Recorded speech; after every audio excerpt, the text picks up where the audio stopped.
Selamat pagi pemirsa, apa kabar Anda di pagi hari ini? Senang sekali saya Heri Orun kembali menjumpai Anda dalam Berita Papua. Sejumlah informasi pilihan dan teraktual disiapkan tim redaksi kami. Berikut 3 berita utama kami sajikan untuk Anda. Tim SAR hentikan pencarian 6 nelayan yang hilang di Kabupaten Mimika. Edarkan sabu-sabu, 2 pemuda di Kabupaten Mimika diringkus polisi. Jumlah kasus COVID-19 masih tinggi. SMA YPK Merauke nekat gelar belajar tatap muka.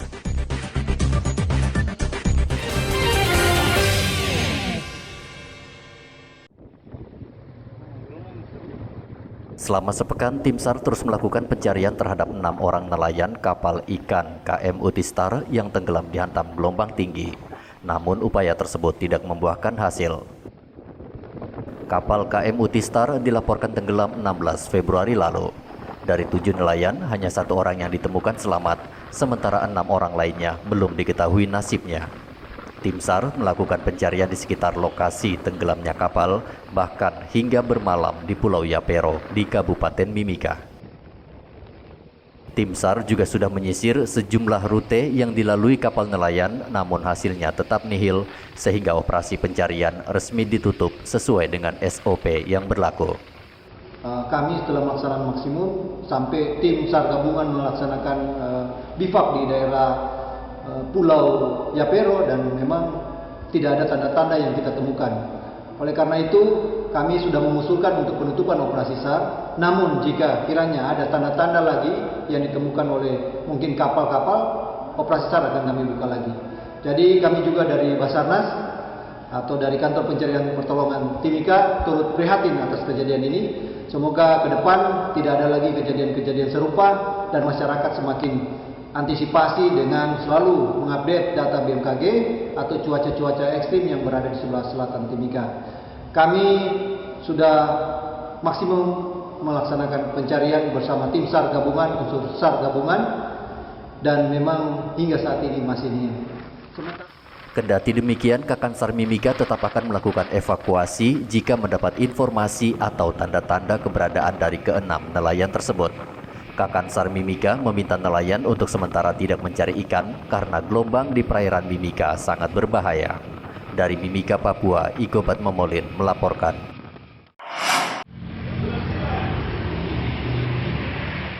Polres Mimika menangkap 2 pemuda yang mengedarkan narkotika jenis sabu di 2 lokasi berbeda di Mimika, Papua, Selasa kemarin. Kedua pemuda berinisial FM dan TP diringkus tim Satres Narkoba saat bertransaksi narkotika jenis sabu-sabu. FM ditangkap di Jalan Josudarso saat menjual sabu, sedangkan seorang lagi diringkus di Jalan Samratulangi Mimika di hari yang sama. Dari tangan kedua tersangka, polisi menemukan 2 paket sabu berukuran kecil. Selain barang bukti sabu, polisi menyita uang hasil penjualan sebesar Rp390.000. Kami mengamankan tersangka dengan inisial FM, ya, yang saat itu akan melakukan transaksi yang kami ikuti. Dan setelah kami lakukan penggeledahan dan ditemukan di saku celananya 1 plastik bening yang berisi serbuk kristal yang juga narkotika. Kemudian kita kembangkan dari tersangka. Selanjutnya kami lakukan penangkapan di Jalan Samratulangi. Tersangka inisial TP, ya, dan padanya ditemukan barang bukti 1 paket plastik bening yang berisi serbuk kristal yang diduga narkotika jenis sabu. Kedua tersangka saat ini mendekam di ruang tahanan Polres Mimika. Selama tahun 2021, Polres Mimika telah menangkap 12 tersangka pengedar sabu-sabu. Sebagian sudah dalam proses pelimpahan berkas tahap 1 ke Kejaksaan. Dari Mimika, Papua, Igobat Memolin melaporkan.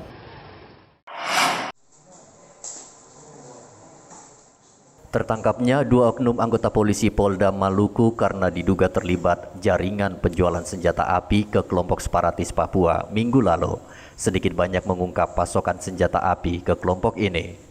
Kapolda Papua Irjen Paulus Waterpau mengatakan siapapun yang terlibat dalam jaringan jual beli senjata api ke kelompok separatis akan ditindak tegas.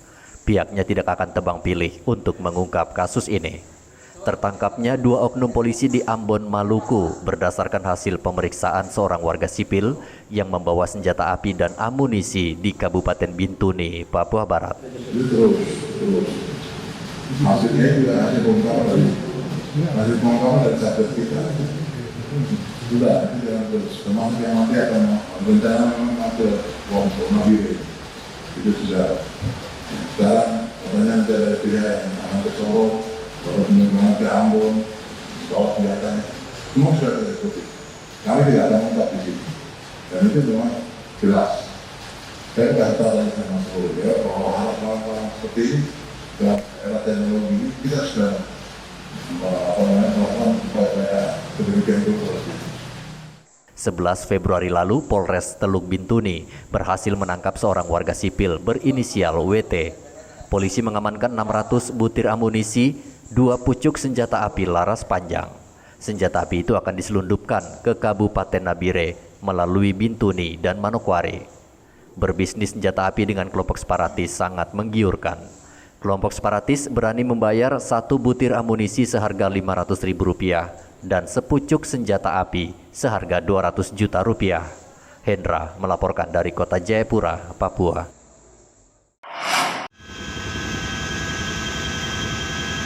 Selain Kabupaten Intan Jaya, Kabupaten Duga juga termasuk wilayah yang rawan serangan teror kelompok separatis Papua.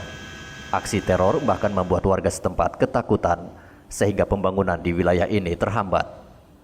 Komandan Kodim 1715 Yahukimo Letkol Christian Ireu meminta prajurit selalu waspada terhadap aksi teror kelompok bersenjata terhadap aparat dan warga sipil yang belakangan terus meningkat. Untuk memantau pergerakan kelompok separatis, Christian meminta prajurit lebih aktif membangun komunikasi dengan pemerintah daerah, tokoh masyarakat, dan tokoh agama. Koramil, ada Pak Bung, dan juga Dan Ramil, dan juga kepada Satgas Ter, saya harus menyampaikan untuk selalu waspada dengan situasi yang saat ini terjadi di wilayah Mepago khususnya, demikian. Terus yang kedua, tugas dan tanggung jawab anggota di sini ya sebagai Babinsa, ya sebagai aparat teritorial, bagaimana kita harus melaksanakan tugas kita di sini, mengambil hati masyarakat dengan selalu bekerja sama dengan tokoh-tokoh agama, tokoh adat, dan juga masyarakat. Itu salah satu kunci keberhasilan kita. Kelompok separatis pimpinan Egyanus Kogoya pada tahun 2018 melancarkan teror di Nduga. Mereka membantai 31 karyawan PT Istaka Karya yang sedang membangun jembatan di Kali Yigi dan Aurak di Kabupaten Nduga. Tindakan kelompok ini dinilai berani dan tidak berperi kemanusiaan karena korbannya adalah warga sipil.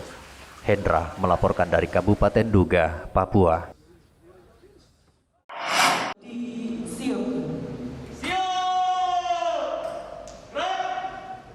Kapolda Papua Selasa kemarin mengganti 3 Kapolres di wilayah rawan teror penembakan, yaitu Kabupaten Intan Jaya, Kabupaten Puncak Jaya, serta Kabupaten Nduga. Penggantian Kapolres ini menurut Kapolda Papua adalah hal yang biasa untuk memberikan keseimbangan dalam organisasi. Namun ketiga kabupaten ini diakui sebagai zona sangat merah karena rawan aksi teror kelompok separatis bersenjata yang belakangan ini aksinya meningkat. Kapolda Papua Irjen Paulus Waterpau berpesan kepada Kapolres yang baru agar bersinergi membangun komunikasi bersama pemerintah daerah dan tokoh-tokoh adat dan masyarakat sehingga bisa memantau pergerakan kelompok ini. Wilayah yang menurut kami ini sangat merah benar, yang itu merupakan kiat-kiat daripada Kapolres yang baru untuk bagaimana memanfaatkan peran para tokoh agama, tokoh adat, tokoh pemuda dan perempuan dan kemudian bersinergi dengan pemerintah daerah guna bisa menangani atau bisa memasuki pikiran daripada para kelompok kriminal senjata ini, karena yang bisa menangani mereka itu adalah mengarahkan dari pemerintah daerah. Aparat TNI dan Polri masih terus memburu pelaku teror yang kerap mengganggu warga dan aparat, namun medan yang sulit, serta pelaku yang sangat menguasai wilayah, membuat aparat kesulitan menangkap pelaku. Hendra melaporkan dari Kota Jayapura, Papua.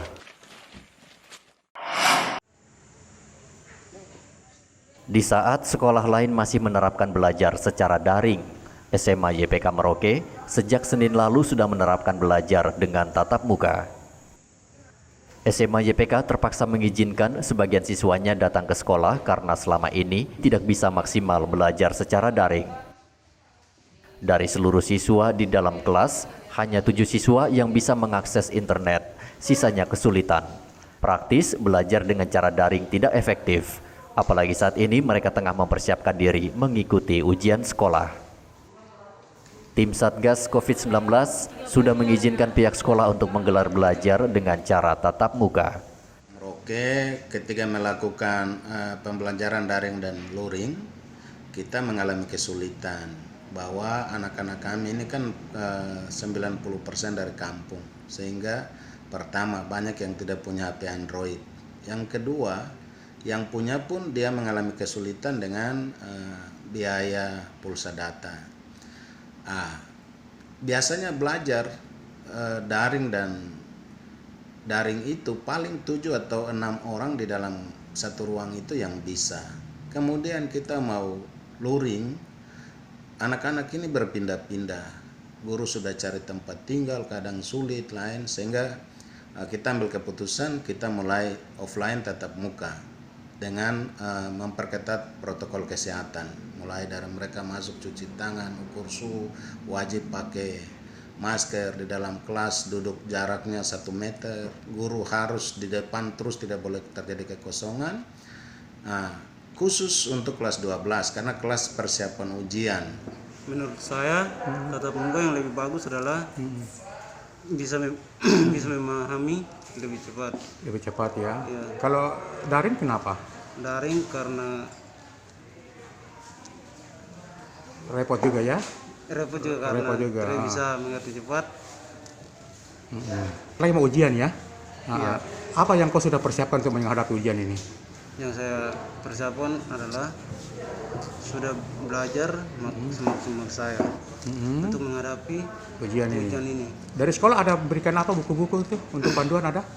Ada Ada berapa banyak? Berapa jenis buku? ada kurang lebih 8 buku ya. Diberikan secara gratis itu. secara gratis untuk belajar di rumah. Setelah itu dikembalikan ke sekolah dulu. Kendati demikian, untuk mencegah penularan COVID-19, satu kelas hanya diperbolehkan 15 siswa. Siswa juga wajib mencuci tangan serta memakai masker sebelum masuk ke areal sekolah. Sekolah juga membatasi belajar dengan tatap muka, yakni hanya khusus siswa kelas 12. Sementara kelas 10 dan 11 tetap belajar secara daring. Muhammad Ridwan melaporkan dari Merauke, Papua.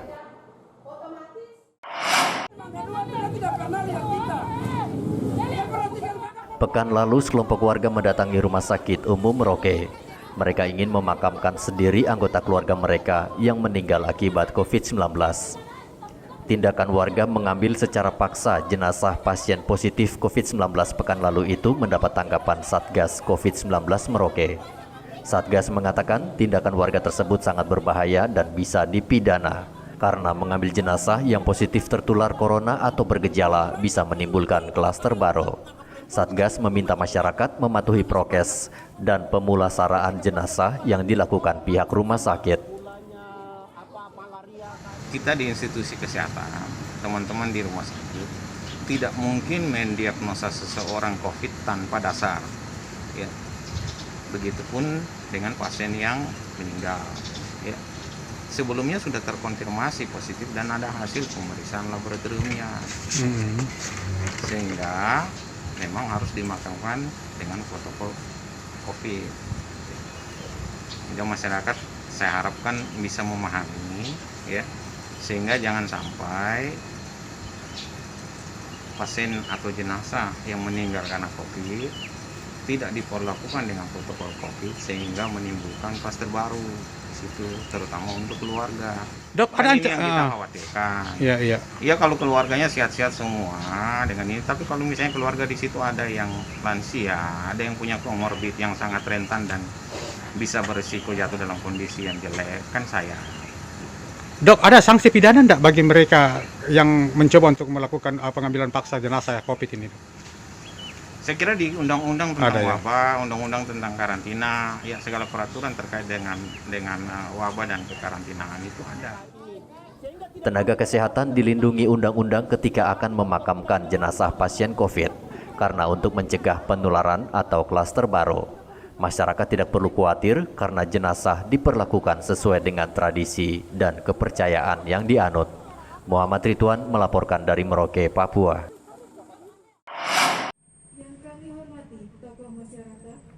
Semenjak pandemi tahun lalu, kepolisian tidak henti-hentinya mengingatkan personelnya agar mematuhi protokol kesehatan karena mereka berhadapan langsung dengan masyarakat. Hal yang sama juga dilakukan Polres Jayapura dengan mencanangkan kawasan wajib masker di Mapolres. Polisi yang tidak menggunakan masker akan dikenai sanksi. Kapolres Jayapura AKBP Victor Makbon mengatakan selama ini polisi aktif menghimbau masyarakat, namun polisi juga harus menjadi contoh. Maka dari itu menurut Kapolres, pencanangan kawasan wajib masker penting dan sekaligus menjadi peringatan. Tentunya bagi anggota yang tidak taat ya tentunya akan diberikan sanksi ya, dan juga kita berharap ya sebenarnya bukan karena sanksi tetapi karena panggilan hati. Itu tadi yang kami sampaikan. Kalau cuma karena sanksi nanti dia seolah-olah seperti orang yang salah saja ya, tetapi bagaimana dengan gerakan-gerakan yang kecil ya pada hari ini ya, ini bisa membawa pengaruh yang luas. Makanya kita undang juga ya dari TNI, kemudian dari instansi lain, Satgas Covid, supaya selalu ada gerakan moral. Ya, jangan pernah berhenti karena Covid ini belum selesai. Setiap kita rapat kumpul yang disampaikan Covid ya berarti memang ini menjadi atensi. Dan saya sampaikan juga melalui media massa ini yang punya peran untuk memviralkan atau memberikan informasi ya bahwa kita harus sama-sama ya memerangi COVID-19. Kapolres meminta anggotanya lebih profesional mensosialisasikan protokol kesehatan kepada masyarakat. Sosialisasi harus dilakukan tanpa kekerasan sehingga warga bisa mengerti dan mau menjalankan protokol kesehatan. Renol melaporkan dari Kabupaten Jayapura, Papua.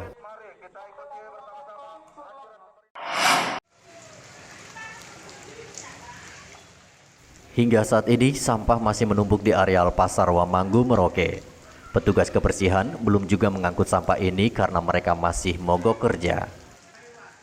Pedagang mengeluh karena belasan ton sampah menebar aroma busuk yang mengganggu aktivitas mereka. Menurut pedagang, bau menyengat sampah membuat pembeli enggan datang ke pasar. Bahkan sampah sudah mengeluarkan ulat yang masuk ke dalam kios dagangan mereka. Sudah 2 minggu Pak Iwan. 2 minggu. Nah ini sebagai pedagang ini bagaimana? Mengeluh semua Pak. Semua penjual sayur apa, penjual ikan kan tidak bisa parkir motor. Kemudian baunya juga ya? Baunya ya sampai sapu istri itu dia 2 minggu ke sampai puskesmas. Karena baunya terlalu busuk. Apalagi musim hujan begini ya? Apalagi musim hujan begini. Baunya kurang sedap sekali. Siap. Jadi apa harapan Pak Haji untuk pengelolaan sampah? Ya, bagaimana pemerintah itu supaya ada perhatian sama masyarakatnya. Sampahnya diangkat ya. Supaya sampahnya diangkat. Itu saja kita punya permintaan, Pak. Iya, kita sangat terganggu ini. Karena begini ya, kita hari-hari itu baunya ke sini arahnya. Baru kalau habis panas terus ada hujan, itu lalatnya langsung lari. Langsung lari ke barang-barang kita, ke barang-barang. Jadi kita itu merasa risih begitu. Risih ya, bau kita juga sangat ya. terganggu dengan sampah ini. Lalu apa harapan Anda dengan pemerintah daerah untuk sampah ini? Ya harus memperhatikan masalah sampah ini karena kita juga kan perlu kenyamanan. Nyamanan ya, berjualan ya. Udah berapa lama ini sampahnya numpuk ini? Sudah 1 minggu lebih. 1 minggu lebih ya. Yo, sangat berbau sekali. Bau ya. Banyaknya sampah di Pasar Wamanggu ini juga membuat pengunjung tidak nyaman dan membahayakan kesehatan. Mereka meminta pengelola pasar dan Pemda segera mengambil langkah penyelesaian. Ya ini sudah terganggu dengan kita aktivitas kerja karena baunya sampah dan banyaknya ada barang. Iya. Apalagi musim hujan ini. Itu sudah musim hujan jadinya begini sudah paling setengah mati. Nah kalau kerja bagaimana dengan bawa sampah ini? Bisa kerja baik atau tidak? Tidak nyaman. Tidak nyaman, ini bisa tutup kamar mandi. Oh gitu ya. Terganggu ya. Terganggu ya. Seperti diketahui, tertumpuknya sampah ini akibat mogoknya 33 petugas kebersihan karena upah mereka sejak Januari 2021 hingga saat ini belum dibayar. Aksi mogok sudah berlangsung selama sepekan lebih dan hingga saat ini belum ada kepastian penyelesaian. Muhammad Ridwan melaporkan dari Merauke, Papua.